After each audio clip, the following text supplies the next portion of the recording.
अभय सिंह चौटाला जी हरियाणा प्रदेश के मुख्यमंत्री बनेंगे और एक चमार जाति का व्यक्ति हरियाणा प्रदेश के अंदर उप मुख्यमंत्री का स्थान ग्रहण करेगा।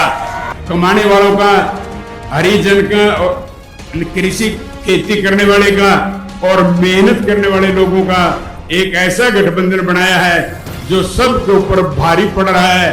संविधान में दलितों के लिए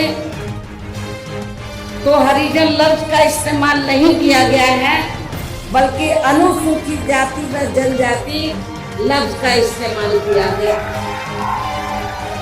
मैं चाहूंगी इन लोगों के जो पूर्व स्टेट अध्यक्ष हैं, तो मेरे ख्याल वो भारतीय संविधान को जरूर स्टडी करें, पढ़ें और ये देखें कि अनुसूचित दलितों के लिए क्या लफ्ज इस्तेमाल किया गया है। सम्मेलन में बोलने के लिए गई तो वहां पर जितने भी जनता पार्टी के नेता थे तो वो बार बार हरिजन हरिजन इस्तेमाल कर रहे थे। तो मैंने उनको कहा कि एक तरफ तो आप जाति तोड़ने की बात कर रहे हैं और दूसरी तरफ आप हरिजन कह रहे हैं। यदि हम इसको पॉजिटिव सेंस में ले तो हम तो हरि का मतलब ईश्वर, हम तो ईश्वर की औलाद होगी, तो बाकी लोग क्या शैतान की औलाद है?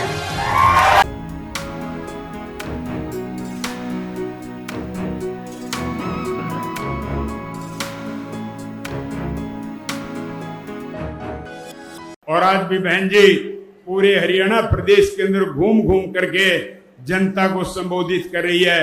और मैं बहन जी को आप लोगों की तरफ से आश्वासन दिलाना चाहता हूं कि आपका बनाया हुआ गठबंधन निश्चित रूप से हरियाणा प्रदेश के अंदर सरकार का गठन करके रहेगा। आपका आशीर्वाद निरंतर यदि बना रहा तो आपके आशीर्वाद से अभय सिंह चौटाला जी हरियाणा प्रदेश के मुख्यमंत्री बनेंगे और एक चमार जाति का व्यक्ति हरियाणा प्रदेश के अंदर उप मुख्यमंत्री का स्थान ग्रहण करेगा।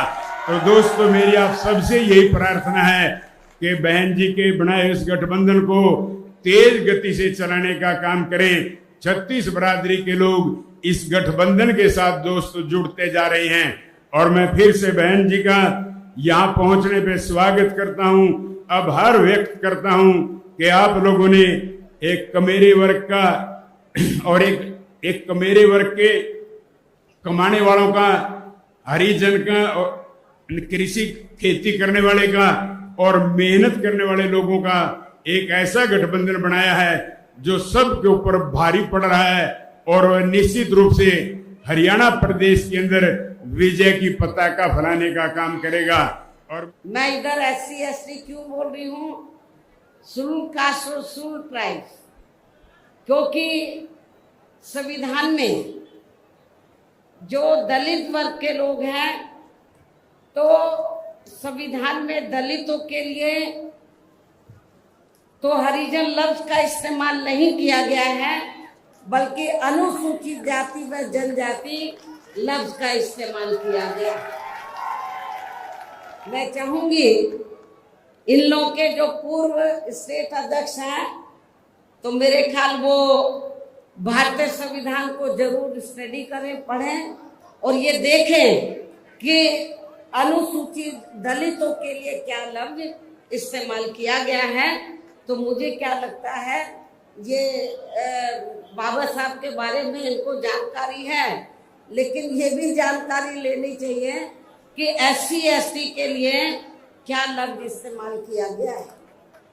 क्योंकि मुझे याद है सन 1977 में जब मैं वकालत की पढ़ाई कर रही थी, LLB फर्स्ट ईयर की स्टूडेंट थी, दिल्ली यूनिवर्सिटी से पढ़ रही थी। 1977 में जनता पार्टी की सरकार बनी और इन्होंने वोट क्या कह के लिया था कि हम स्वर्गीय श्री बाबू जगजीवन राम जी को देश का प्रधानमंत्री बनाएंगे, जिसको कांग्रेस ने नहीं बनाया। कांग्रेस ने भी नहीं बनाया जिनको, और जनता पार्टी ने भी नहीं बनाया 77 में। तो दलित वर्ग के लोग, अनुसूचित जाति जनजाति वर्ग के लोग पूरे देश में बहुत नाराज थे, खफा थे।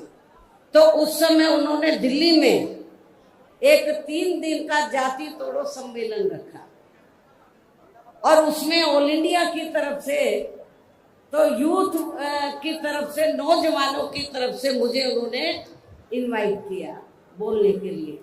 और जब मैं उस सम्मेलन में बोलने के लिए गई तो वहां पर जितने भी जनता पार्टी के नेता थे तो वो बार बार हरिजन हरिजन इस्तेमाल कर रहे थे। तो मैंने उनको कहा कि एक तरफ तो आप जाति तोड़ने की बात कर रहे हैं और दूसरी तरफ आप हरिजन कह रहे हैं। यदि हम इसको पॉजिटिव सेंस में ले तो हम तो हरि का मतलब ईश्वर, हम तो ईश्वर की औलाद होगी, तो बाकी लोग क्या शैतान की औलाद है? ये मैंने 1977 में जब मुझे उन्होंने ऑल इंडिया की तरफ से इनवाइट किया तो ये मैंने वहां पर बोला था।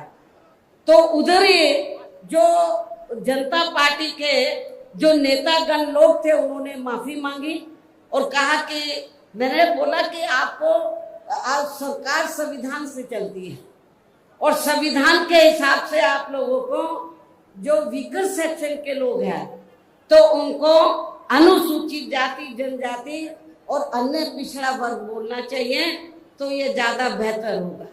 उनको रियलाइज करना पड़ा और ये कहना पड़ा कि बहन जी जो बोल रही है वो सही बोल रही है। मनुवादियों ने बहुजनों के इतिहास को, उनके नायकों को मिटा देने की तमाम कोशिशें की, लेकिन अम्बेडकरवादियों ने तमाम मुश्किलों को सहकर उसे जिंदा रखा। बहुजन कैलेंडर 2025 के जरिए हमने भी बहुजनों के संघर्ष और इतिहास को सहेजने का काम किया है, क्योंकि कैलेंडर सिर्फ तारीख नहीं बताते, इतिहास भी बताते हैं। तो आज ही ऑर्डर करिए 2025 का बहुजन कैलेंडर। बुकिंग शुरू है। ऑर्डर देने के लिए व्हाट्सएप नंबर 9711666056 पर मैसेज करें या दलित दस्तक@gmail.com पर ईमेल करें।